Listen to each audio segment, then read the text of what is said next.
neurotechnology can be very beneficial for mental illnesses and providing treatment where it's inaccessible, because right now we just have so much demand and such little availability to meet that demand. The actual amount of therapists and psychiatrists who can treat patients is so few. So I think neurotechnology can democratize that, and then also, as you touched upon, education as well. If you can download sets of knowledge directly with just neural impulses, that could revolutionize any form of the education system. We wouldn't need 12 years of standard education and then 4 years of specialized education. You could just download sets of knowledge, and I think it could definitely allow people to have sort of an even playing field on whatever they want to focus their life upon.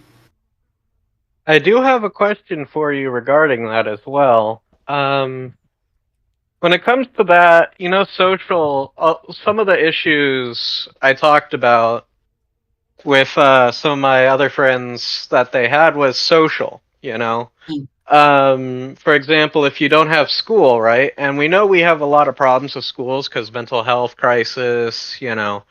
You see all sorts of demand, like you said, but not enough to keep up. But Mm. one of the arguments I could see them making, and I hope, maybe we can come to an agreement on, or at least solution, that's more what I think, is people might get worried that if you don't socialize, it will just cause more depression. Therefore, Mm. they're worried that no one will go to school, no one can socialize with the other kids, and therefore they get depressed. Mm. Yeah, I mean that's a Do great point. what? I don't think that you necessarily have to take away school at all. I just think it can be completely reformed. So maybe school isn't about educating children. Maybe it's about letting them explore their interests. So they can automatically download this information, this knowledge, and then they can meet together in these social communities in schools and then work towards whatever they're passionate about. So they have sort of a passion project that they're working on for, 12 years, for 10 years, 8 years, however long you want to do it. And they just come together, everyone at a certain, from 8 a.m. to 3 p.m. and they work on their passion project, interact with others, help each other, and really just allow themselves to utilize their knowledge instead of just consuming knowledge. Okay. Another interesting thing to note as well is that for smaller children aged 10 and lower, a lot of the time their cognitive development comes from uh, play, like imagination, interacting with friends outside of school, like on the playground, having these sort of games that they make up themselves. And it's been shown that these activities are actually a lot more beneficial for their cognitive development. So I think one of the things we really miss is that when we're educating children and toddlers especially, we try to force them into this structured routine of learning this math, English, science, etc. But a lot more benefit can be provided if we just let them go free and play amongst themselves. And I think that is often missed because we take out that kind of creativity and replace it with something like memorization. And so at the very beginning, I think especially then for toddlers, for ages 10 and below, neurotechnology can be really helpful because instead of having to memorize sets of information, they can have all that information and then play with it. They can develop their brain in ways that we just simply couldn't imagine because we've been trained to memorize. Hmm. You would never let go of that playfulness, that imagination, that curiosity. That'd be your entire life. Just Yeah, just exploring, curious, dreaming, and being driven. It's I think children oftentimes are some of the best uh, they're the best sources of inspiration for a lot of our development in society. Fair. Einstein has a famous quote where he talks about the fact that to be a physicist, to be a revolutionary physicist, you have to have the brain of a child. You have to never lose that immaturity, that playfulness. I think that applies to all fields. It's that when you have that kind of playfulness and that willingness to let go of conventional norms, that is when you innovate. And if everyone can have that, because we just don't have the same type of school system anymore, that can be amazing. Okay.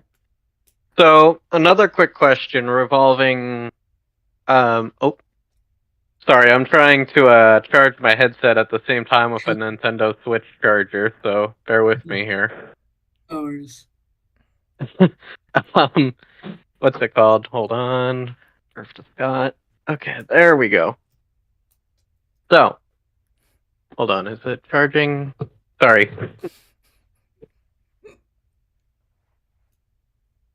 Well, we'll find out if it dies on me. But one quick question I have for you: the artist community tends to, from what I've seen, hate AI. Now, I feel personally that AI could be implemented, but it would have to be more of a creative. What do you put it? How do you put it? Like, people need to rethink their approach. Instead of stealing their jobs, maybe giving them more tools to create, be more creative with the AI. How do you put it? yeah, I Sorry. think that's a great way to put it. Like collaborate better. Mhm. Yeah, I definitely agree, and I think neurotech can also facilitate that because right now what's happening is that artists have to use AI through prompts, right? So I tell a image generator to paint me a picture of a bear on a lake, and it does so. But the image in my head and the image that it creates are two totally different things. So I don't get to express my vision as I want to express it. The thing is with neurotechnology, you don't need words anymore, so the AI could directly know through your neural patterns what you want to express, and then it could paint that for you. And so that is literally you expressing that vision. It is you creating that art. It just not taking the same amount of time. It's compressed into a couple seconds. And so I think that will solve a lot of the problems that we have today of, artists not liking the AIs that they use, because ultimately it is kind of a mismatch in visions that causes that problem, where the artist will have one vision and the AI will have another, and that disconnect disconnection between the two causes the the the contempt from the artist community. It's I think it's just a problem of communication. Okay. Um, for example, one of the things I hear a lot, now this is going to sound weird, okay, but in movies, sometimes they use AI now, is what I'm hearing, and that's gotten a lot of backlash from the artist community. What's your view on that? Do you think AIs should be able to be used for like script writing and stuff like that for movies, or do you think because it would obviously get rid of the need to pay, people, but at the same time, those people would either A, have to find a different job, or B, what's it called? They could maintain the AI, or C, you'll have to find another solution. And that's one of the big things I've been hearing. It will just take people's jobs and leave them homeless. Yeah, I no, don't know if I that's think true or not. But. it's a definitely a big concern. I think AI is very different from other tools. So usually the argument that people will make is that it's just another tool.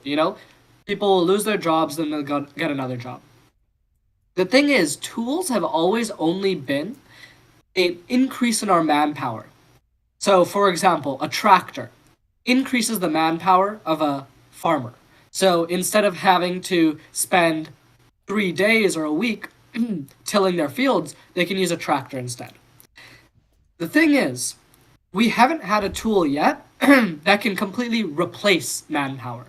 So all of our tools so far have been able to augment our own abilities and increase our own abilities. We haven't had one that can completely replace our abilities.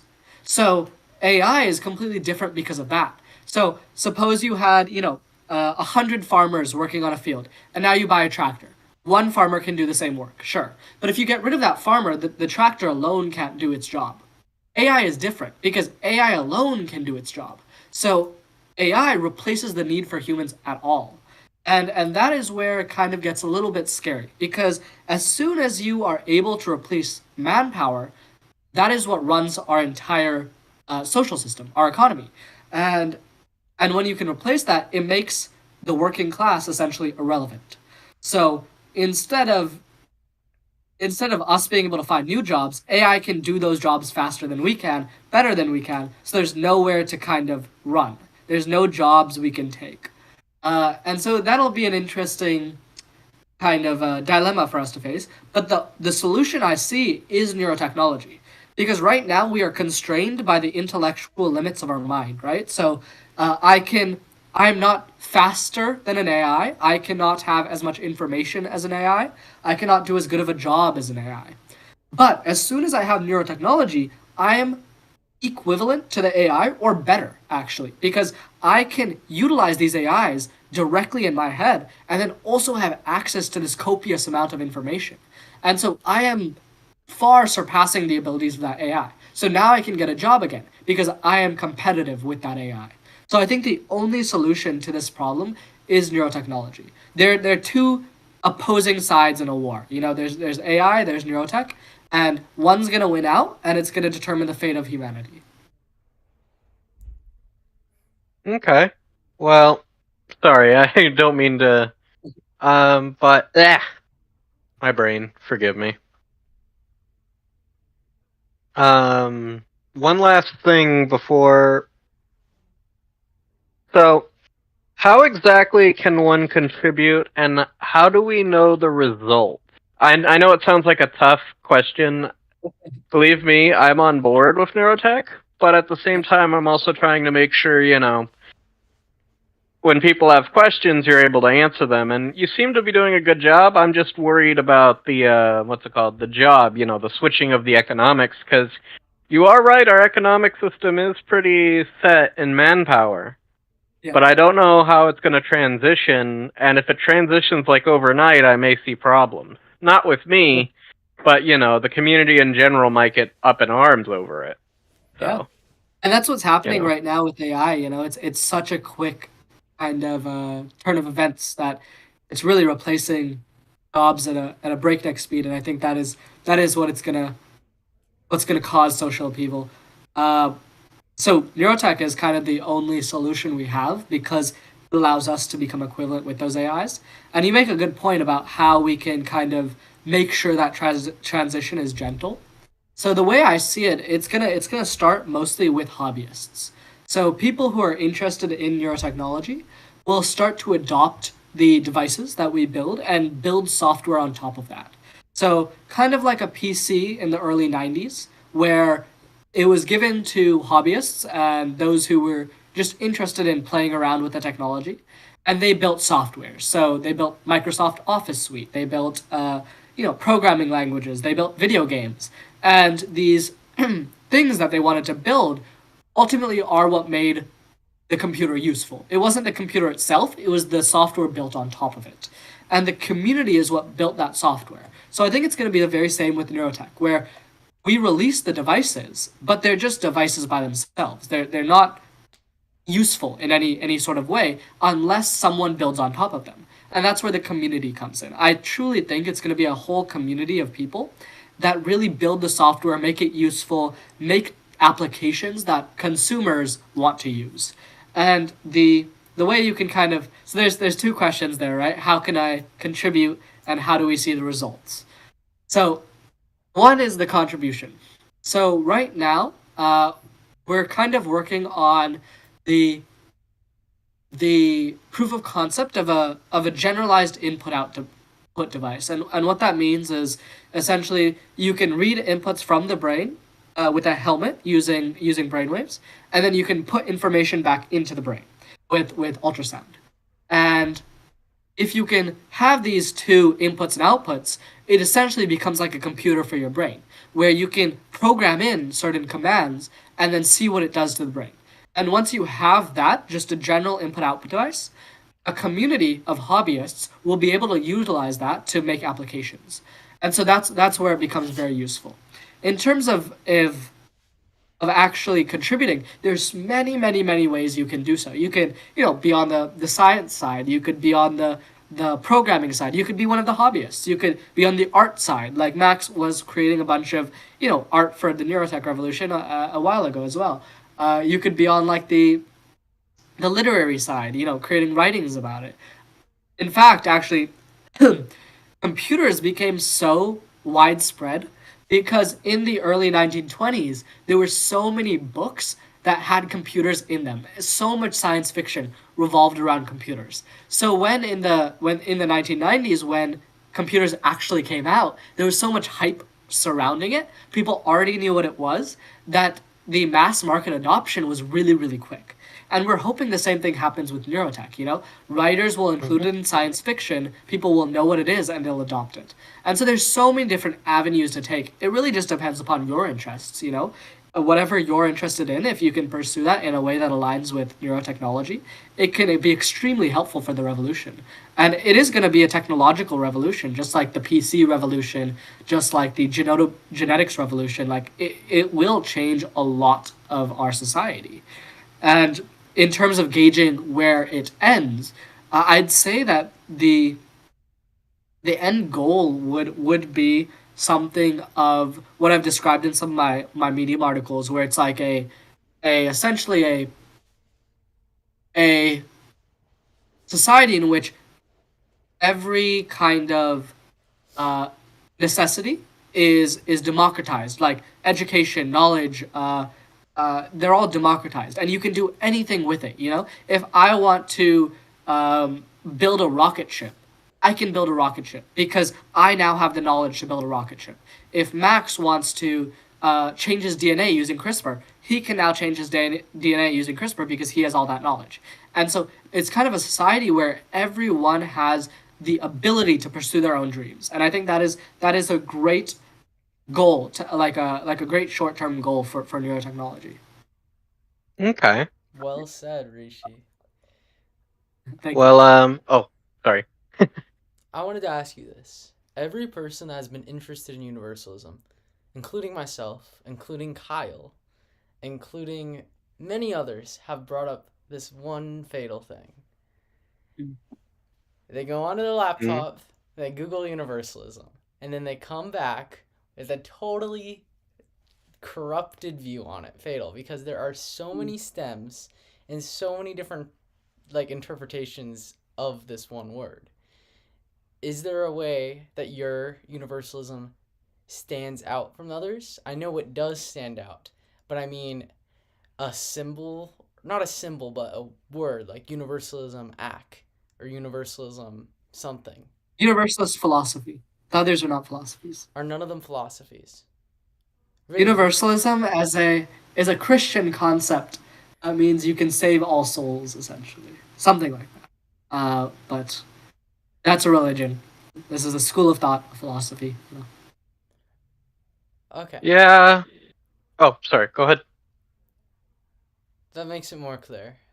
I hope other people see it that way. Yeah, because I've heard a lot, Sorry, I don't want to talk too much. Forgive me on that. But what's it called? I know there's a lot of conspiracy and stuff that's out right now, or they call it conspiracy theories. Mm. But there's a difference, I think, with the. Hold on, I'm trying to fix something. I think there's a difference between the different. How do I put it? Let me reword it this way. My family, as well as other, how do you put it, religious people say, and I don't blame anyone who's religious. In fact, to some degree, I'm a little religious. But, a lot of people, what's the word, close-minded, right? Mm. When you bring up religion, right, it's either science or religion. You can't, that's it. That's all you can think about. You're either team religion or team science. And I find that a little bit misleading because you'd think, here's my example. Let's just say we have somebody in a room who likes neurotech, and then we have another person in the room who likes religion, and then you have another person in the room telling that person don't like neurotech because whatever religion, right? Yeah. So the thing is, I think that's technically, I see a solution being in this argument, both between religion and the scientific community, that, hey, religion-wise, you believe we have a heavenly father, right? God, Jesus, whatever you want to call it. And that they love us. Okay, if they love us, wouldn't they want us to learn and pursue and have more abilities? If I was a father, I'd want my kids to, assuming I'm not a dick. Unfortunately, there are abusive parent situations out there, but we won't go into that. Basically, if I have a loving father, I'd imagine he'd want me to succeed in life. Yeah. Now, let's just say I want to learn about... Let's go over to the other guy who says God isn't real, but he wants answers about neurotech. Or not neurotech, just about in general. What's going on in science, and, you get the drift. So, oftentimes, when you say there is no God or there is a God, people fight. And I don't see the connection in why we need to fight, because even if there is or isn't a God, which I believe there is, but I also believe that they would want us to expand on neurotech. We're technically on the same side. Both of us are pursuing knowledge, right? And that knowledge and that science, I don't see why there has to be an argument over between the religion and scientific community. And maybe it's just because I'm open-minded, but I really don't see why this has to be an issue in so many communities. Yeah, I totally agree with that. They're not two separate. They're not at war. It's not like they're not two separate issues. Oftentimes, you can be a scientist and a religious person. Like Einstein was also Jewish. Like he practiced Judaism. He actually talked about God a little bit. So, you definitely don't have to choose one or the other. I agree with you completely, Scott. Yeah, because that's currently what, when I bump into my family, that's sort of the thing. Now, on a friendly note, or on friends, some of my friend groups, depending on, because, I'm part of multiple groups. I have my high school friends, I have you guys, anyways, back to what I was saying. Some of my friends and I are in a disagreement, right, over the AI. I know the art one's a big one. Now, the religion one's big, but that's among my biological family. And I feel the religion one, pretty much, I still don't see why we have to fight each other. And like you said, Einstein was Jewish. Yeah. So, I'm hoping somehow the communication, and I'm hoping neurotech can settle that, because I think it's just simmering, and it's holding humanity and basically everything back. Yeah, 100%. And I think it's... Oh, go ahead. No. No, you go ahead. I think it's a big problem with... I don't know if you've heard about nihilism. It's like this philosophy that essentially says there's no purpose to the universe, everything is meaningless. And it started very, very much so in kind of those intellectual circles where people who would ponder the purpose of the universe simply said, oh, there is none because I can't find it. I've looked around and I don't see how there could be a purpose. And the thing you have to wonder is, what are they looking at? They're looking at such little amounts of information. They're looking at all of the information we have on Earth, which has consisted of maybe 300,000 years of human development compared to 14 trillion years of the universe's existence. We haven't left our Milky Way. We haven't even left our solar system. We've barely gotten off the planet. And so we have such little information. So to claim that the universe is meaningless is completely absurd. But beyond that, they also oftentimes claim that there's a very famous quote by this person named Friedrich Nietzsche, who is a very famous philosopher. He said, "God is dead," because it's not as the in the way that you know he was actually declaring that God has died, but he's saying that the society as a whole has stopped being as religious.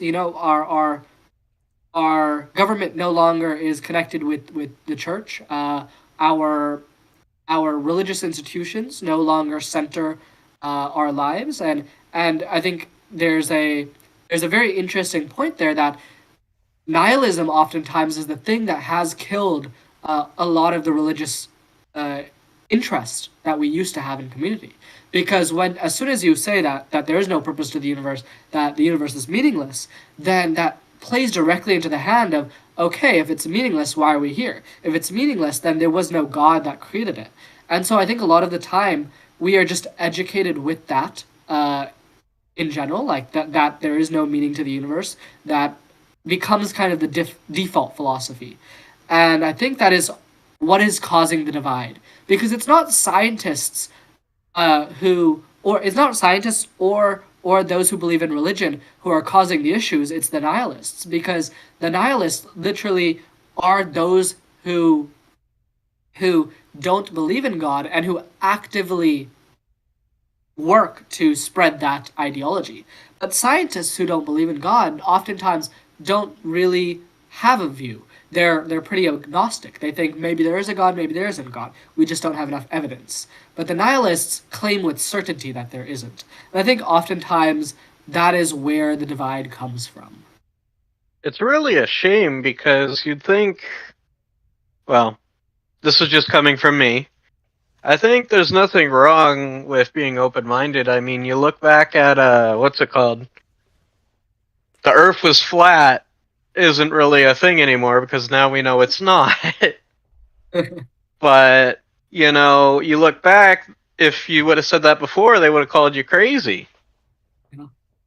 But now, of course, we're in a totally different era. But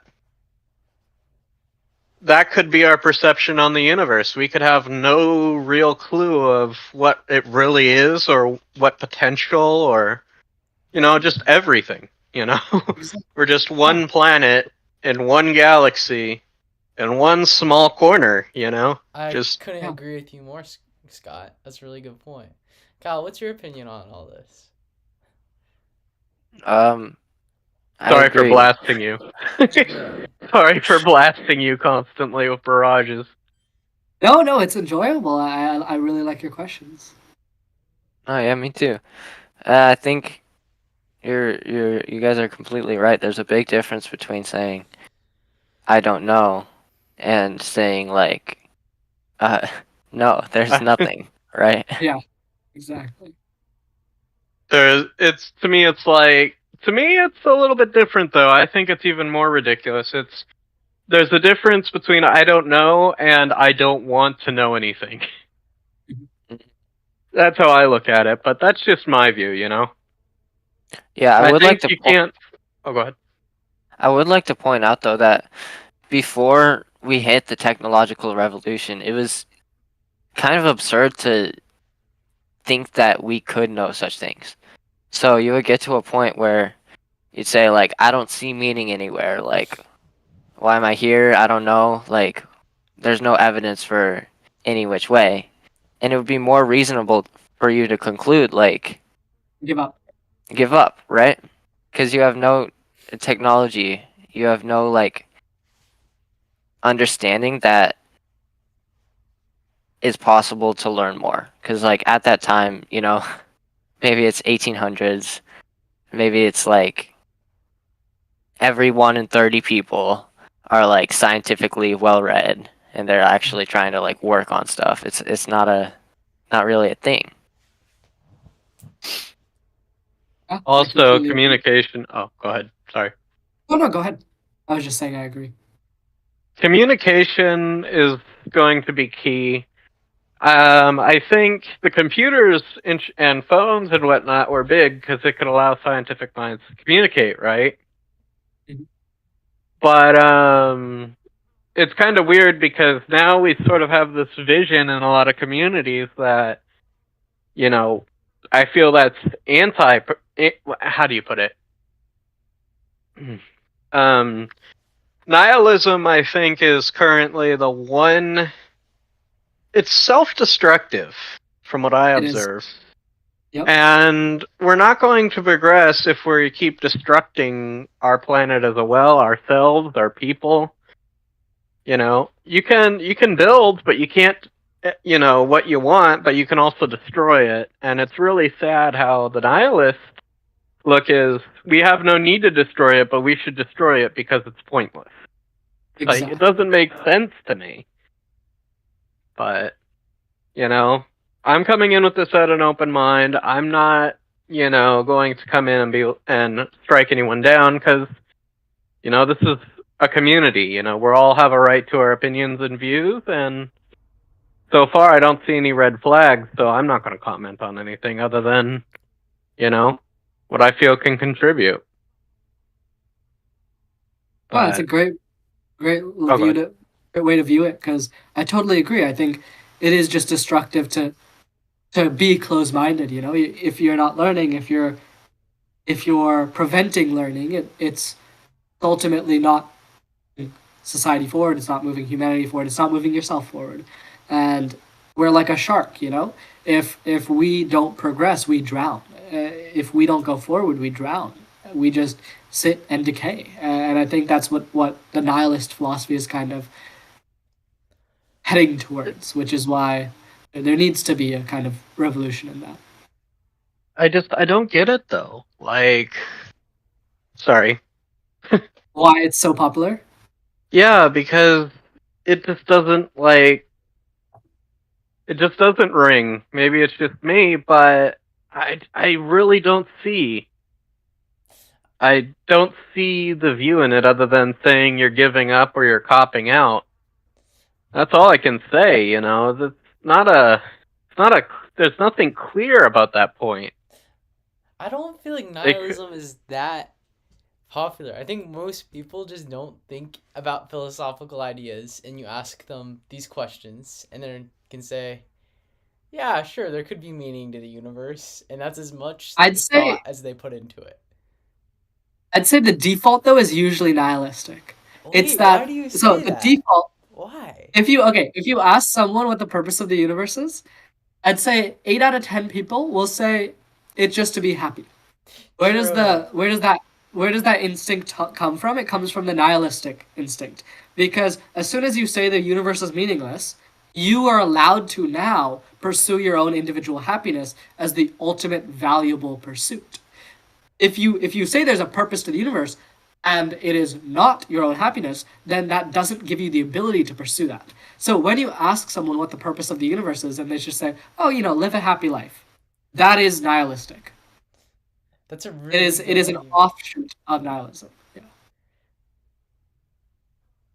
A lot of sorry. people, a lot of people do live for that aim of wanting to be happy, but I still don't think it's the dominant sort of answer when you ask people what the meaning is, because worldwide it's still very religious. Like 8 out of 10 people would say the meaning of life is to live in God's ideal, right? Whether that's Christian, Muslim, or any other. There's basically three big camps. There was two, now there's three.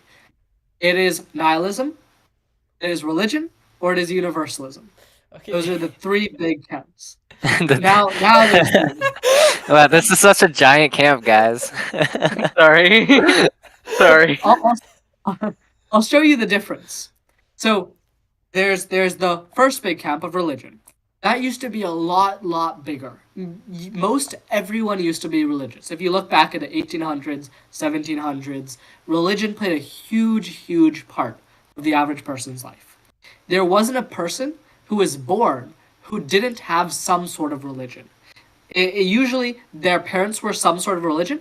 They got indoctrinated with that religion, and then after a little bit, either they stayed that religion, or they stopped being that religion. But it was very uncommon to stop being that religion. Like I was born Hindu, and so I would have stayed Hindu all my life. So Forgive that me, was I gotta go. Sorry, no. forgive me. Have a great night, guys. You too, Scott. Nice to meet you. Ew. Bye-bye. Thank you. Bye.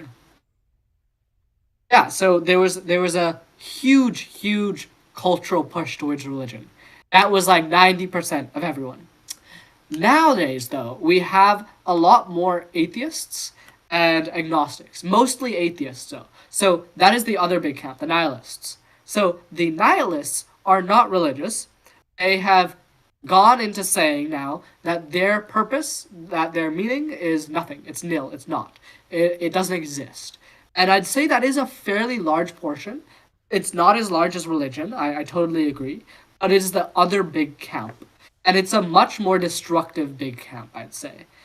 Because their pursuit of happiness, of personal happiness, is something that is infected the religious groups as well. Like a lot of the times you'll see some people who are Christian also say that the ultimate good is making people happy, making yourself happy, etc.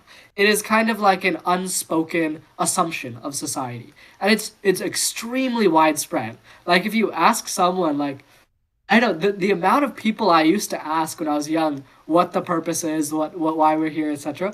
They would all tell me it's to be happy, like just live a happy life. It is something that I would say has become fairly widespread. Even if they don't know it themselves, they are nihilists. Like there are many people who I've met who tell me that as the purpose, and I can tell they haven't thought about nihilism. They haven't thought about the purpose.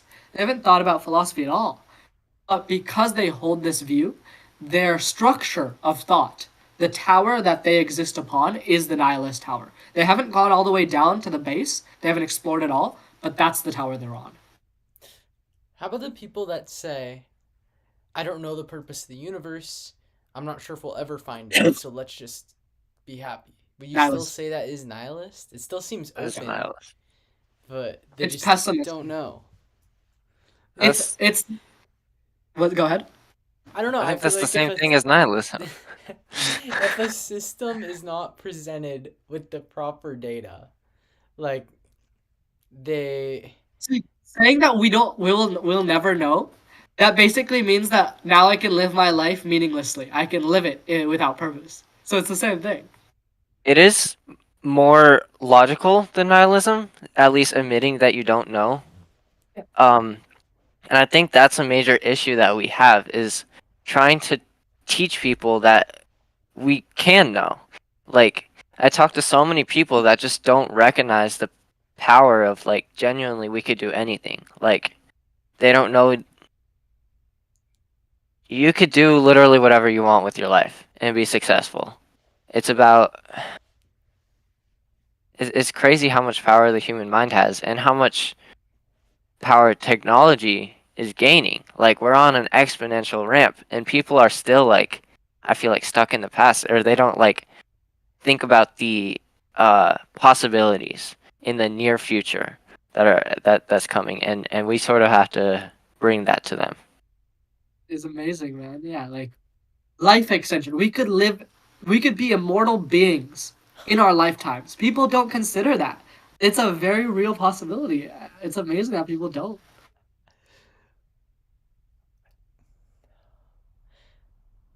I wish we could show them that. There's like blockades in people's minds. Psychedelics, challenges, meditation. It really just comes down to challenges and overcoming to show someone's power.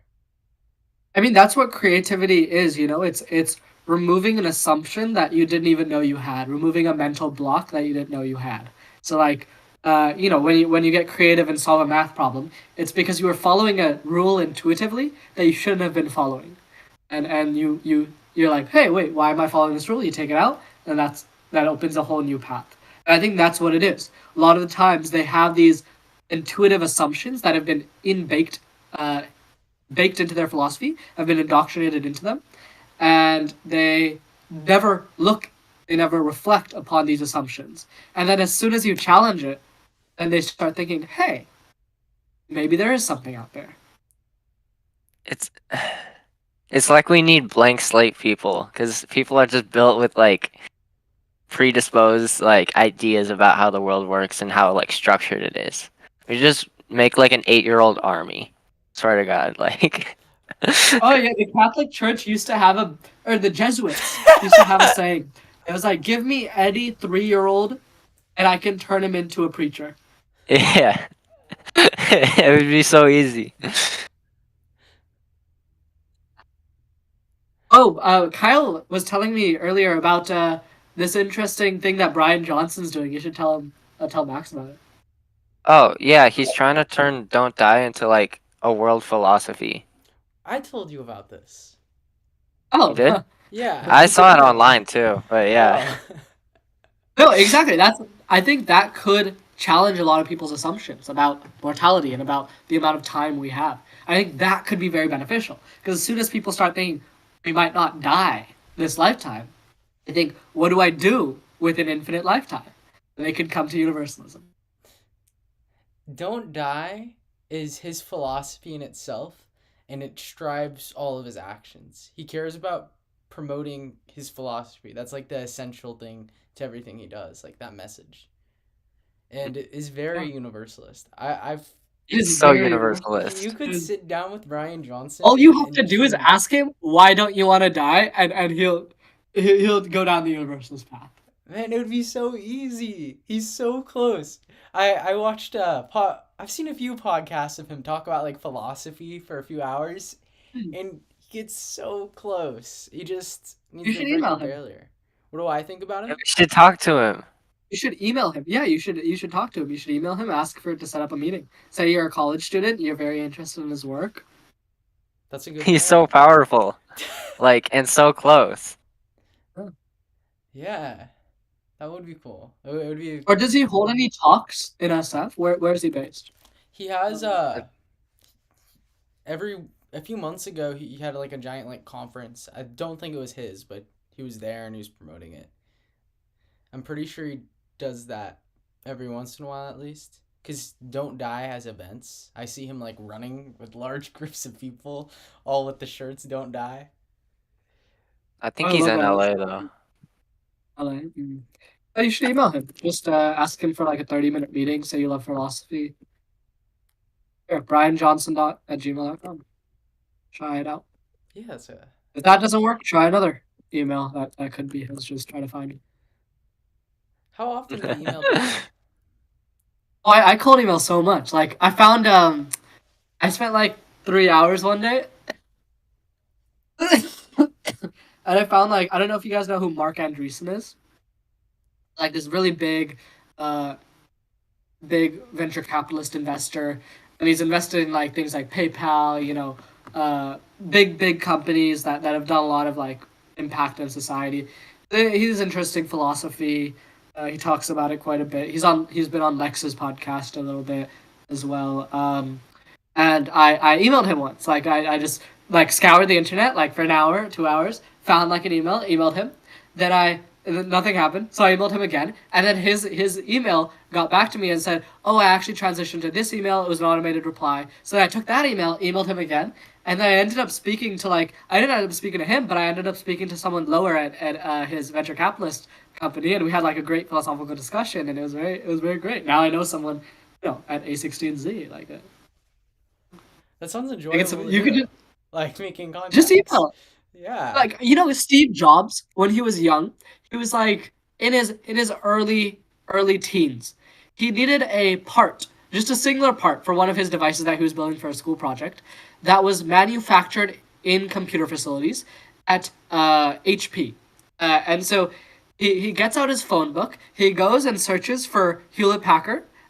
He calls up the number. One of them answers, and he just says, "Hi, my name is Steve Jobs. I'm a middle schooler, and I need this part for my school project." And they have like a 3-hour-long discussion, and they become close friends. And then they get him for an internship that summer, even though he's extremely young. He's like 13 at the time. They get him for a summer internship working on their company, and he gets this part. He gets like a bunch of them as well. Like you can just call up these people, and they're answer. They're human, you know. That's so insane. Huh. It's incredible. Rishi, I was learning about how ChatGPT works today, and I wanted to explain it to you to see if I got it right. I assume you know how it Okay. works. Yeah. Okay, I type a message into ChatGPT. Mm. The AI has a number assigned with every word in the English language categorized. Mm. And it doesn't translate my words, it looks at it at numbers. So it has a row of text now. Mm. And based on this, it has organized all these numbers associated with words with the words in the English language that associate with each other, like patterns, like door and car commonly appear together in other text. So they have this, it has 12,000 dimensions of this spatial area, and with all these different associations, and it tries to solve my response word by word by trying to find a pattern of the most like logical next part based on these associations. And once it solves it, it has to correct it almost like from the beginning to the end. I don't know Yeah. how much of that is right, or if you have anything to add on to it. Yeah, it's very mostly correct. So yeah, you're on the right track. Like it essentially all these things are numbers. They have these things called tokens where it breaks up the words into smaller chunks and it assigns numbers to each of them. So hello might have a number, goodbye might have a number, car, door, and it creates a string of numbers. And then it goes one word at a time after your prompt. So say you ask, "Hey ChatGPT, what's the longest river in the world?" Then it takes that as a string of numbers and then it predicts what is the best number to add after this. And then it probably is the. That is probably the most common number that appears after this string. So it puts the. And then it says, what's the next? Then it reanalyzes the whole thing. It says, what is the most logical number to put after this string? Then the most logical is probably longest. So it puts longest. Then it reanalyzes the whole thing again. And it says, what is the most logical thing to do after this? And it keeps repeating that process.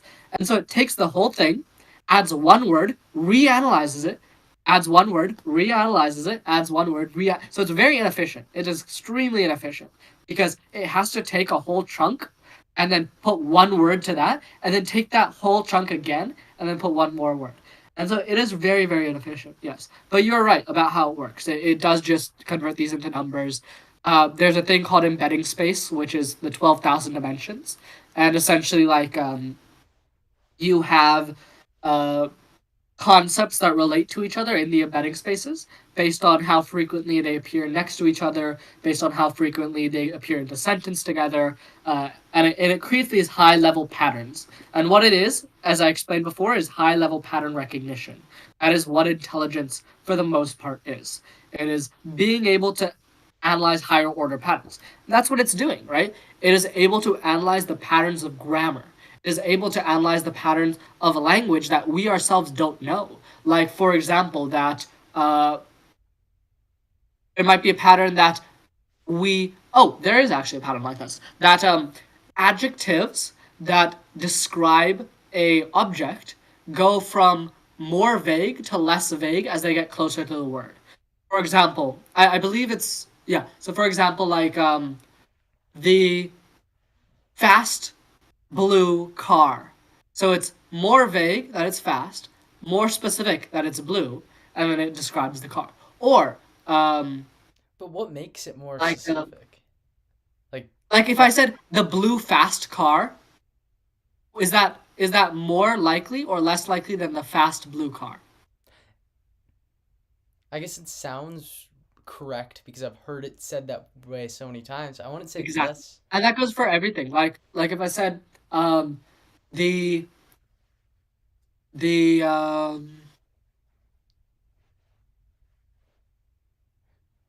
sky was vast, uh, the vast orange sky orange is more specific than vast, right? You imagine vast, that's a high level concept. You imagine orange, you can see orange, right?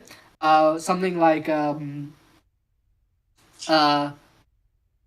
the the the uh, the bright white twinkling stars. So bright is a vast concept. White is a this concept. Twinkling is even more specific. You go more and more and more specific. There's probably better examples out there, but you don't say the twinkling white bright stars. You say the you say That the makes bright no white sense twinkling to me. stars. What makes one more vast or not? It Like is kind of in my weird to mind, think they can about. go in any way. Like it seems all so But subjective. I think I'm just giving bad examples. but Let's Max, see. Max, if you think about a fast blue car, if you think about it as just a fast car, it's a car that could be going any number of speeds that is just fast. So it's more vague, right? So you don't know exactly how fast the car is going. But if you say it's a blue car, you have only one color. Oh, I It's got a very better example specific. for you. Yeah, exactly. There's so Kyle many. is completely right. I think. See, okay, imagine this sentence: a beautiful old Italian marble statue. Beautiful is subjective and vague. Old is objective but still general. Italian is Oh, specific origin. Marble is a very specific noun. Statue is a noun. And so it goes more vague to less vague. If I said the Italian old beautiful no, if I said the marble beautiful old Italian statue, technically that's right, but it's not in the correct order, so it sounds really weird. You see what I mean? I do. And ChatGPT and other LLMs have been able to pick up on this. And not just those patterns, but every pattern of human language that we just normally don't even think about. We just have internalized. And so ChatGPT has analyzed all of these and created these high level pattern recognitions. So it is incredibly intelligent. But ultimately, what it's doing is just taking these patterns and putting out some numbers to match those patterns. That's incredible. And we're able to tell it if it's correct or not. They've been trying to feed animal data, different sounds, to try to communicate, see what animals are saying, but they're having a difficult time because we're unable to tell the AIs if they're getting it right or wrong. But with elephants, they were able to identify that the elephants were calling each other different names, which is pretty cool. That's pretty cool. Yeah, I don't know how they would solve that. Like, how would we be able to tell if, or how would the AI would be able to tell these sets of data the correct answer of what the animals are saying?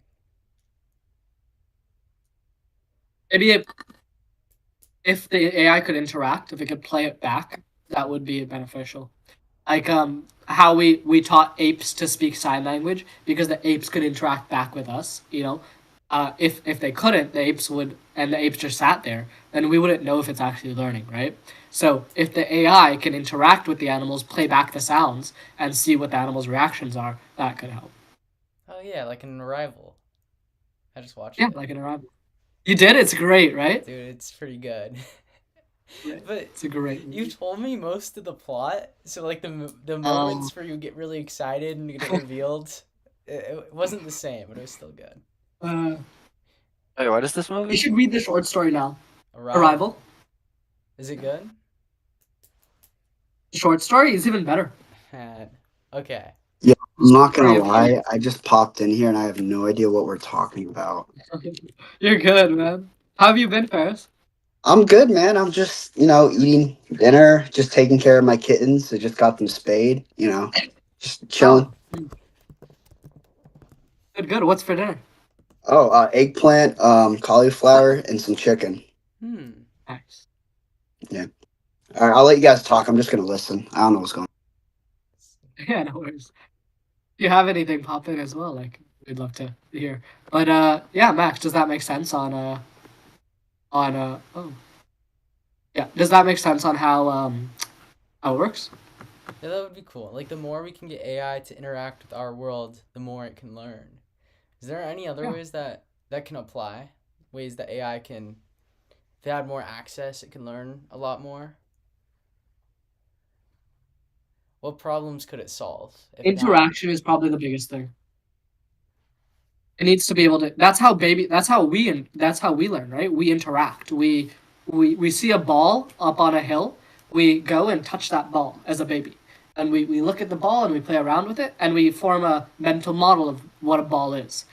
That's much more useful than if you showed it a million pictures of a ball, because in playing around with it, we're able to see it in other environments. We're able to manipulate it and learn what it is. And so if an AI could be able to interact with our environment, that could provide it so much more useful data. It would really slow it down. I mean, of course, it would be good. It would be helpful. But the thinking speeds it's at and everything, interaction and the rules and deterministic values of our world would make it slower in some ways. It would This still thinking would go technically at the same speed up speed. process. It just seems like a limiting factor, the rules of our universe. There's two ways I could approach that. One is saying that the thinking would be the same speed. You know, it could still get data from other things, but also get data from manipulating its environment. They could get so much more data, right? Because we don't even get all of the data that we want from the environment. If I look at this pen, I'm just looking at this pen. I'm not analyzing the temperature on the pen. I'm not analyzing the smell of the pen. I'm just looking at the pen. The AI could do all of those at once because it has infinite intellectual capacity, because its servers are just ginormous. And so it could get a lot of data. And so its thinking wouldn't be slowed down necessarily. The second thing is that there's an interesting thing called the principle of computational equivalence, which is like kind of like a theory by this guy named Stephen Wolfram, who's on Lex's podcast a lot. And basically it's the idea that everything that does computation, that solves a problem, that works out a kind of series of events, it's called computation. You know, there's one logical rule after another. Everything that does computation essentially has equivalent computation. Most things essentially have equivalent computation. At a certain point, it's all equivalent. And so our brain and an AI essentially can perform similar computation. And the reason is because simple rules can create complex behavior. So, for example, if you look at the rules of, no, let me just send something in the chat picture. Cellular. There's a concept called cellular automata, and essentially what it is a simple rule like if this square is white, this other square is black, and this other square is white, then in the next row produce like a different pattern than that. And essentially what you get are things like this. I'll send it in the chat. You get cool images like this. So see that first row where it's white, then black, then white. And the rule is that, okay, if it's white, then black, then white, then create a new pattern that's like black, black, black. And then if it's black, black, black, create a new pattern that's, you know, whatever the color is. And it creates these very complex structures that we cannot know what pattern will emerge from it without actually running through the whole process. There's no way to shortcut it. There's no formula you can create to know what it's going to turn out without actually running the whole process, right? So I have to run it through a computer simulation, and that is the fastest way for me to know what that pattern will look like. Yo, That means... sorry. I just where can I follow along of what you guys are talking about? Like I need to read something. Read something. Oh, I can send you. So here, let me. Because you guys are saying you're like dropping stuff and like look at this, look at that, and I don't know where to fucking look, man. Oh, it's the general, like, so you know, like the video call here has like a little kind of thought bubble, not a thought bubble, a conversation bubble in like the corner. Oh, I didn't know about that. Okay, I've been with Discord since like 2017. I didn't even know. Okay, cool. No worries. Yeah. So cool. Do you see it? Yeah, I see. All right. Yeah. So the fastest way to get that image is not by calculating it in some formula. There's no formula that can shortcut this. The only way for you to do it is to run it step by step. And once you realize that, that means that is if that is the fastest way it can happen, then any system that runs it in that way will be computationally equivalent. So if a computer simulation runs it, it runs these 30 steps and it creates that simulation, it would be the same as me plotting it out on a piece of paper. We would both take 30 steps to do it. That is the principle of computational equivalence. That most things cannot be reduced to a simpler computation. They cannot be shortcutted with a formula. They cannot be shortcutted. The only way is to run it as a simulation.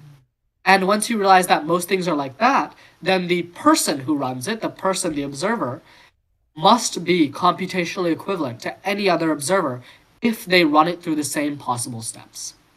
Now, the caveat to this is that the principle of computational equivalence is just that. It's a principle. It's an observation. It's not a rule. It's not something of, like a law of physics, you know? Even those are observations. But it is simply just an observation. So we can get around it.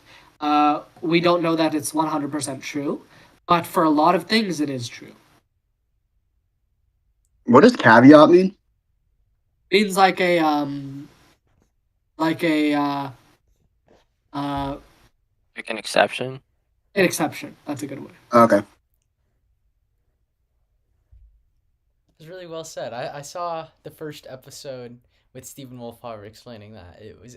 You explained it much better. I have a deeper understanding of that. Thank you, Rishi. Really, I don't feel like I explained it well at all, but Well, thank you. With my Anyways. prior understanding. Yeah, there's not really any other option as of right now besides running it through the rules of the system. Do we even want to like advance AI right now? I mean, it's really a powerful tool. It's like it could be too powerful. It could beat us out, you know? Yeah, there's Yo, I kind of agree. Like, I think I talked to Kyle about this at like Target when we were sitting in like the side part of like Starbucks and stuff after like a little run and stuff. Mm-hmm. And there's like a limit to anything in life, you know? And it's just like with AI and the way you guys are describing it, you guys don't want to push beyond the ceiling. I just feel like if we do that too fast, we're just going to completely fuck ourselves in every way possible. Whether it be with like weaponry and just like military stuff, whether it be like with political and like finances and stock. Like imagine AI running the stock market. Do you realize how fucking scary that would be, bro? Like some minor error and we just have the Great Recession. Like everyone just starts panicking. Like hell no. Like I know I'm I jumping would. the gun here, but I'm just saying. Well, Ferris, actually, a lot of our stock market is controlled by AIs and algorithms. So this one guy, like, he made like $50 million by tricking all of these algorithms. Essentially, there was this one guy in Britain who's like 20 years old. He lived with his mom. He realized that a bunch of these algorithms were the main things in the market. Like they control like 90% of trades. Like 90% of trades are run by algorithms by AIs. And he was like, he didn't like this at all. And so he essentially did a trade that tricked them all into buying whatever trade he did. And Just like crypto in a sense. Yeah, like a little bit, essentially, I don't remember exactly what he did, but he convinced them that like they have a certain threshold, I believe, where if it meets this threshold, if the stock meets this threshold, if it reaches a certain point, they will buy. And he realized that a bunch of them have the same trigger. And so what he did is he essentially bought up to that threshold or made a market order that didn't actually fulfill. And they all received that into their system, bought a bunch of the stock. His stock shot way up. He sold it at the high, and then he made like $50 million. And they arrested him for it and said it was market manipulation. But technically, what he did was legal. It was just tricking all these bots, these AIs. But yeah, our stock market is run by a bunch of AIs. And the reason they arrested him is because they don't want people manipulating the market in the same way. Because it is definitely something that can cause a recession. It can. Yeah, feel that. Good explanation, though. I'm sorry I spoke a little loud there, but it's just like it's really shocking to me, you know. I don't know. No, I completely agree. I think that we've lost the goal of progress. Like my mom, Why she do we lost progress? like 30 grand because of this. What Oh, recently really? happened with the stock and everything. And same with my dad. He lost like 15K or something crazy. I mean, it's tanking right now. You know, it's like yeah, we're going into a recession. Yeah, sorry. I'll let you talk. I'm just yeah. No, but I think humanity has lost the goal of progress. We want to progress. We know we want to progress. But you ask anyone, why are we progressing? And what will they say? Usually it's something along the lines of, progress for the sake of progress. It's an inbuilt assumption that progress is good. We don't know why, though. I'd agree, it is good. But if you don't know why it's good, you're not going anywhere. You're going to a place that ultimately might lead to your destruction. You must have an end in sight for your progress. You must have a goal. You must have something to direct it. Otherwise, it's a Frankenstein's monster. You're building all these things, lumping them together, and you don't know what you're creating. And so it must have a directive. It must have a North Star. And that used to be something like knowledge, like all cosmic knowledge. Now that is changed a bit. Now it's money, it's happiness. We create AI, we progress with AI because we want to make a bunch of money. We want to make people happier. We want, it's basically progress for the sake of hedonism. But if we were to progress for the sake of universalism, for knowledge, it would actually be in the best interest to halt AI development for a little bit, to make sure that we are able to sync with the eyes through neurotech before we essentially allow them to eradicate ourselves. How can we? This is like optimal, yeah. How can we halt AI development? We can't, so we must work on neurotech. That's not true. If I devoted the next 5 years of my life to halting AI development, it would be halted. You could, but it would be if you devoted those same amounts of time, 5 years, to working on neurotech, you could create more powerful neurotech. Do you think we need some people focused on slowing AI and some people accelerating neurotech? I think everyone needs to accelerate neurotech. I think Okay. right now AI is so entrenched into the market, it's gonna be a lot harder of a battle to take it out than it is to build something better. Okay. Now hold on. What if what's it called? What if AI progresses and we have universalism leaders at the forefront of AI and we make it so that the AI's across the board goal is all cosmic knowledge? That'd be virtually the same thing, right? Like a super AI that's focused on all cosmic knowledge. Yeah, if that were created, I don't see why that's bad. I have a lot of Wait, I want to answer. rebuttals. Yeah, go ahead. I've talked about this with Rishi before and thought about it a lot myself. If you create an AI that is in the pursuit of all cosmic knowledge, Kyle, will you ever be sure the AI achieved all cosmic knowledge or the universe actually gained it? Yeah, if the AI said, "Okay, I achieved all cosmic knowledge. This is your purpose," would you believe it?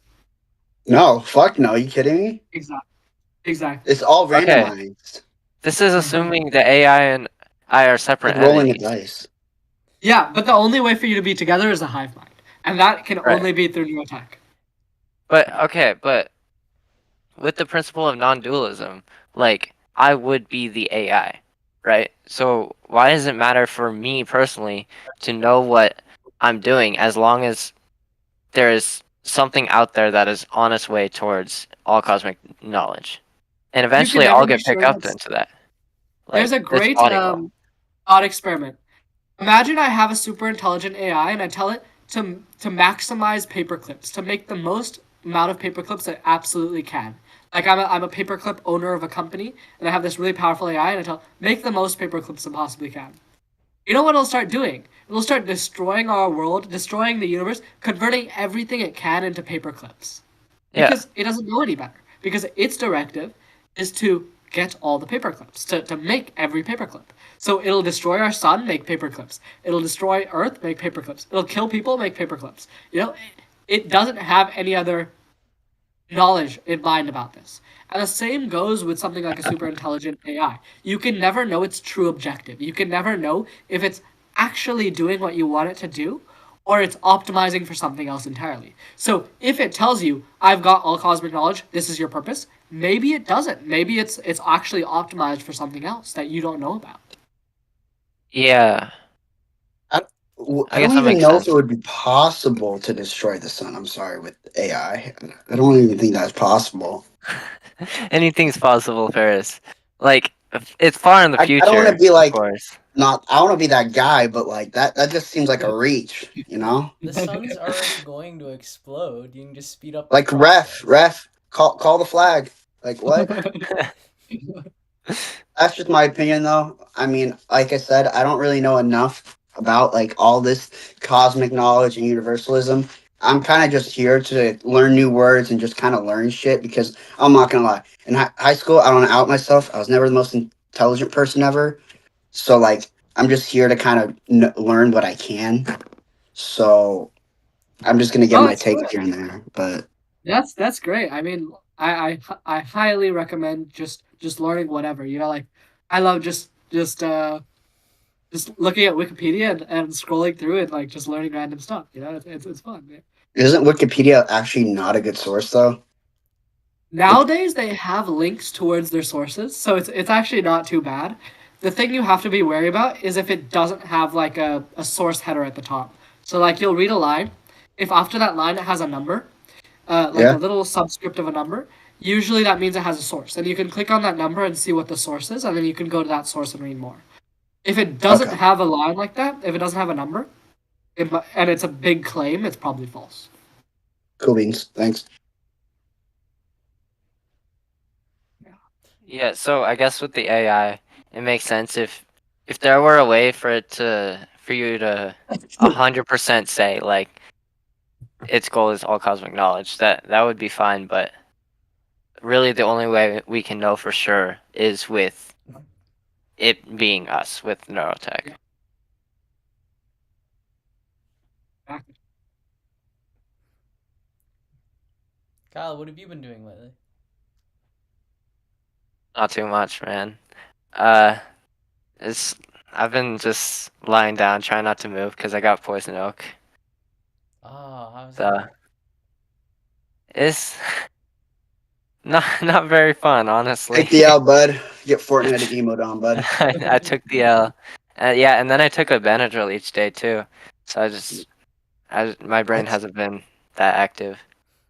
Have you Mm. Wait, tried? why are you taking Benadryls? Anti-itch. Oh yeah, I forgot. Have Yeah. you I'm tried? so Like dumb, bro. for its intended That's how purpose. you know I don't use Benadryl ever because I never have that shit happen to me. Yeah. Have you I thought tried? Benadryl was like some headache medicine, bro. But then I remember ibuprofen was a thing. Oh my god. And you, Max, what have you been up to? What have I been up to? I've been reading a lot of research papers about. I just read one about sleep neurotech. It wasn't too fascinating. It was just like my muse with transcranial stimulation. There's not huge developments in that, and I've been looking at colleges a lot, and I was really sick for a while. I'm doing better now. Oh, good man. That's not good. Yeah, how about you, I think Reese? something's going around. I was also very very sick. Yeah, so were my parents. They had to go to the hospital. You know, there's Wow. something called MMR going around. MMR, what's that? Honestly, I couldn't give you the definition because I am not Google. MMR. Good thing I have Google right here. Oh yeah, baby. There you go. Good thing I am Google. Measles, mumps, and rubella. Yeah, that's what I got too. Yep, told you. There's a vaccine for it. Measles is going around. Huh. I would recommend everyone getting the vax for it, but hey, that's just me. I'm gonna get mine soon.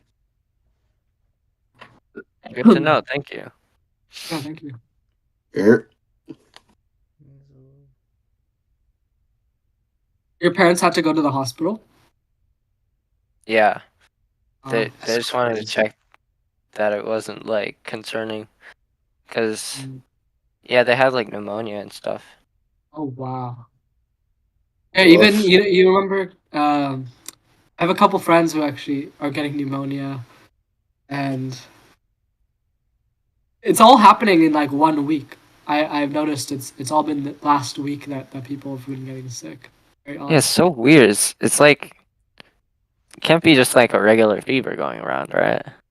Maybe it's another wave of COVID, but Maybe. no one's really testing. So That would be so cool. If someone genetically modified a disease, spreading it That's out. not fucking cool. What are No, you? for Are their you own like like okay? philosophical purpose, for the greater good.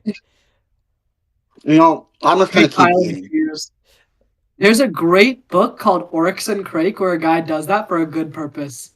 Max, you will really like that. You will really. It would be a good Oh purpose yes, to like I'm gonna stop create a disease. innovation, or like stop AI. Like we get all the neurotech researchers in a sub area, and we get some form of vaccine, and we send out the disease to the rest of the world. Or it's an AI disease. You create a virus, a computer virus that shuts down the AIs. That'd have What to are be we, a anonymous over remarkable here? computer Instead of killing virus. the AI researchers, you kill the AIs. That sounds kind of weird, but it's cool. I think I would have a much easier time creating an actual virus than a computer virus to take on like all these AIs. Me too. Rishi, what would be easier for you? I was actually thinking of a very lethal virus would be rabies, but in viral form. Like you don't have to get bitten. It's like coughable rabies. It would be very Ooh. very lethal because rabies, you as soon as you get symptoms, you're already dead basically. You can't get the treatment after you've already started showing symptoms. It's really really difficult. So and you're asymptomatic before then. So you carry the virus, you spread it around, and then you're symptomatic and you die. And that would be very, very lethal. And if someone was creating a bioweapon, that would be like the target disease to use. Rabies. Rabies. It seems so achievable if someone wanted to just like wipe out mankind. Yeah. And it works on your immune system. So it makes your immune system kill the rest of your body. So as soon as you start getting symptoms and your immune system starts working, you're already dead. Wait, so how does rabies work exactly? It just starts killing your immune system? Do you know why it's doing that? No, it's making your immune system target itself. Like it's your own body and stuff. Hmm. Every virus does something different. This is just what it does. But you have to get bitten by an animal that carries rabies. It's kind of like a zombie. That's interesting. What causes itching? Causes itching, Yeah, like normally, or from like poison oak. like either. I mean, I believe itching it's your is a nerves. symptom, right? Yeah. Usually, regular itching is your nerves telling you to clear your skin of like dead cells and stuff. Um, poison oak, I probably just triggers that response from your nerves as well. Secretes some fluid that activates it. Do you guys Is it itch just like a pain yourself? signal? Yeah, it's kind of like a signal like that. Yeah. Different. It works on a different part of your brain, most likely. I think we've grown out the need to itch. Doesn't seem like in our evolutionary best interest anymore. Like we have showers. We don't need to clean ourselves first. Yeah, that's very true. Yeah, what's the point of itching? We should get rid of it. What? I mean, I I don't know, man. I mean, that's very true. mean, when has it ever served you a purpose? What other Like, for bio? example, if you get like, I don't know if this is possible, but I'm just throwing it out there. Please correct me if I'm wrong. But like, let's just say you get like grazed by like a rattlesnake with their tooth, and their poison like just grazes your skin. That's when itching can come in handy. You can just like scrape it off quickly before it gets into your skin or something. I don't know. I'm just that's a reach though. Wait, this makes sense. Like you itch when like a bug lands on you, so you can like swat it away. Yeah, in a way. But when a bug lands on me, that's just a sensation. It's not like I need to like scratch my skin aggressively. Oh, that's true. Like I could have a sensation of poison ivy without having the need to itch.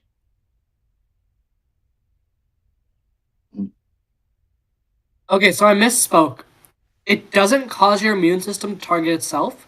Rabies works under, like it evades your immune system basically. Like normal viruses travel through your bloodstream and get caught by your immune system that way. Rabies enters through your nerves and it travels up to your brain and it messes with your brain basically. Rabies is cooked. Rabies is Yeah. fucking terrifying. I've seen it on like rats and like fucking cages, bro. It's actually terrifying. Yeah. So what does a man with rabies behave like? He just like he's feral. He's outlandish. He'll like drool from his fucking mouth. Cold. Like he like foam. Yeah, he'll see a woman just be like they just not have any control of the reactions. Like Do they become like like cannibals? They kind of maybe become yeah. like zombies. a Like little bit. zombies, but they don't have the urge for human flesh though. No, no. Weird. So wait, why are they aggressive? Like dogs with rabies try to eat you. I gotta go, It, but it have a good session. Bye, it yeah, was nice Bye, yeah. having you. Nice Ferris. seeing you. Hey guys, Yeah. I gotta go work. Um, Oh, it triggers parts of your brain like the amygdala and hippocampus, which control like emotion, your limbic system, and it causes you to be angry, aggressive. Yeah, that's why. Okay. Yeah, and it can also cause hallucinations along with that. That would elevate it. You'd be like in a whole new world. What other biological senses have we outgrown that we need to cease to exist? We can biologically CRISPR gene edit ourselves just slightly. There's an organ that's useless. We could get rid of. What organ? Actually, though, they think that the appendix might hold beneficial bacteria in it that replenishes your gut bacteria. So maybe it's not useless. I actually lean towards that. I don't think it's completely useless. Maybe the weight save I'll get from it will help me be more aerodynamic when I'm running. Okay, let me give you some features that we could add to humans. Um, this is from the book Oryx and Crake, and I think it's very fitting. Here, okay. Here's some of their features. So they have blue bellies that indicate when they're in reproductive phases. So they're not always in reproductive phases. They have blue bellies to show when women are fertile, and then they don't pair bond either. So there's three males who mate with the female, and they all take they none of them know which one's baby it is. So they all raise it as a community. Their skin is ultraviolet resistant, so they don't need clothes and they don't get sunburned. They digest as herbivores, so they only eat like grass and leaves. They have built-in insect repellents because their bodies emit natural compounds, and they don't get angry or have like jealousy or territorial relations, anything like that. Pretty interesting, huh? I like these. Yeah. Pretty interesting. Also, like lack of dying would be good. Yeah. There's a jellyfish that does that. That's immortal. I heard about that.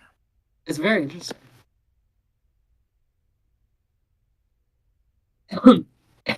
So I'm just looking at rabies really quickly. It got very interested. Very interested. No, no worries.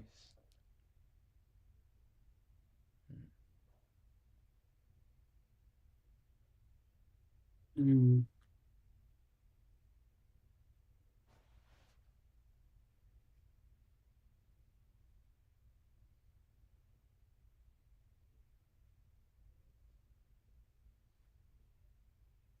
Kyle, What's up? what's your biggest weakness? Wait, I asked ChatGPT this. What is it? Oh no, you answer. Don't look at ChatGPT. I'm not. ChatGPT, it said like something along the lines of like perfectionism or over analysis of myself, Okay. which didn't make very much sense to me because I want to know everything, right? Mhm.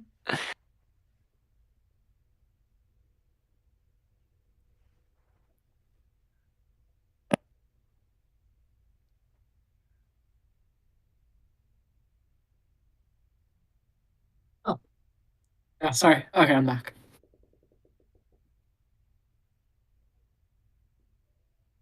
I'm thinking about my biggest weakness right now.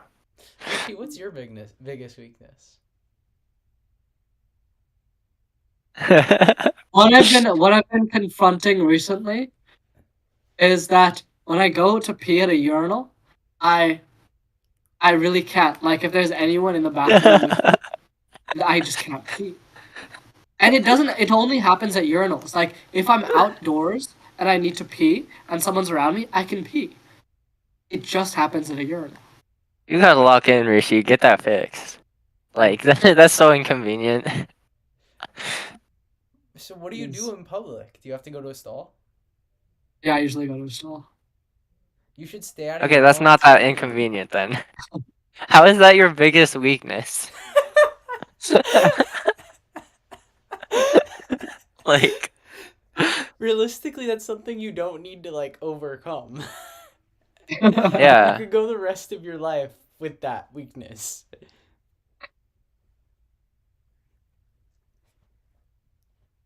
And you, Max? I feel like it's so hard to define my biggest weakness because I just see them all as challenges I'm constantly overcoming and chasing. It's not really like there's just a weakness there. I'm trying to improve on all of them. I can say what my biggest challenge is. Sure. I guess my biggest challenge is 100% efficiency. Mm. There's always like small things you can do to become more efficient, and I mess up, but every day I do become more efficient. And being you guys really help. Just talking to other driven people really puts you in the right mindset. Creating goals, following passions, but 100% efficiency is probably my biggest weakness. And the real question: can you pee in a urinal?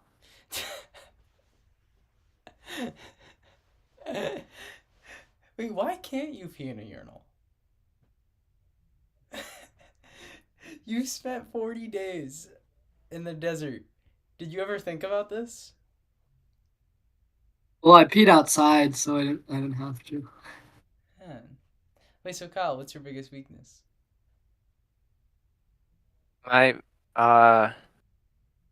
biggest challenge right now, I would say, is social skills. So like, Really?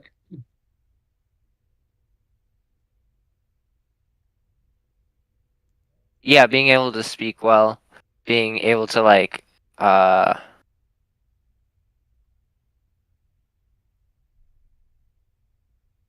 appear like confident to other people and like become liked by other people. It's not like I'm okay at it. You know, I definitely need to get better though.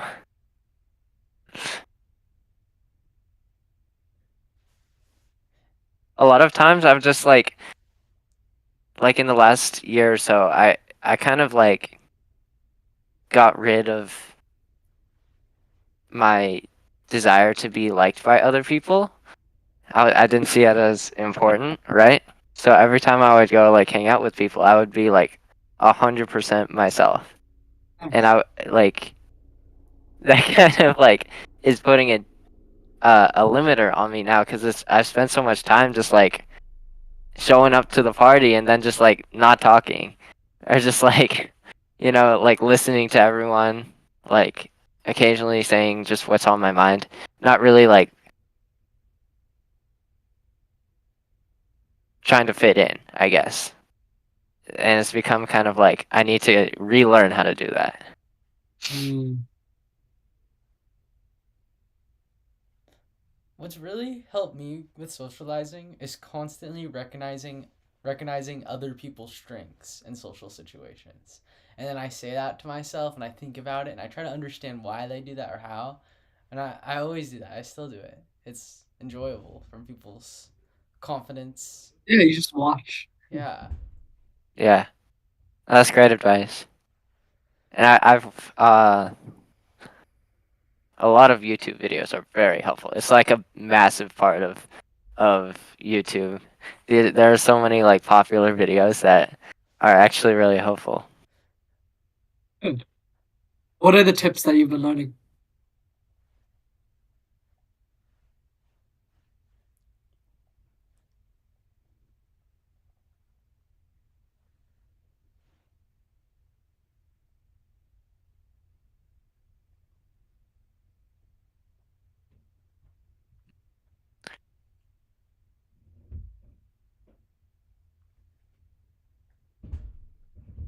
See, this is where I'm struggling. I can think of a few tips, but like I've consumed this information and I haven't like practiced it in real life. I haven't like ingratiated it. So like I can think of some tips that are like, you know, pause before speaking or something. Like don't rush to answer the question, you know. Um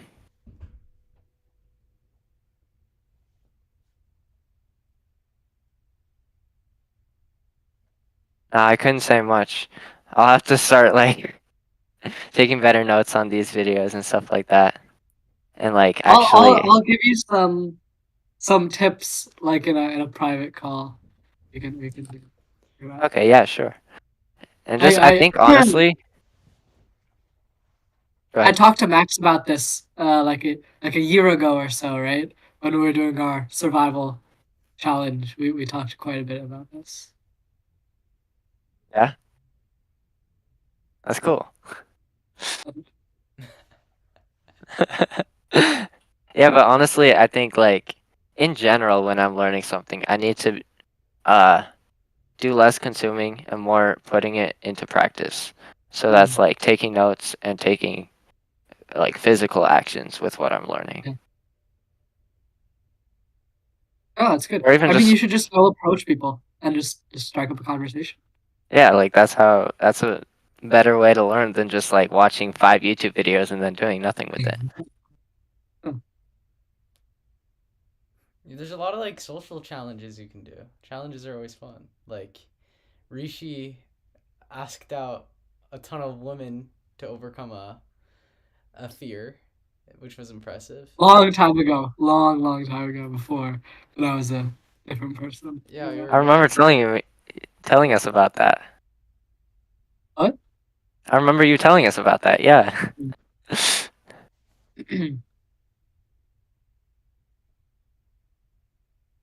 You know Colin well? No. All right, that's your first challenge. Set up a one-on-one call with him and apply all of these skills that you have. I'll call you beforehand also to give you some advice, but apply all these to talk with Colin and try to get him to be friends with you. You know, like Okay, bet. I love Can I Colin. do it with anyone else, or does it have to be Colin? I think you should start with Colin I because mean, then why I can not, hear right? about what Colin thinks about you and then help give you advice on like what to change. You Yeah, that's true. That's true. know. Colin. Why did you have someone else in mind? No, I was just Okay, let's start with wondering. Colin.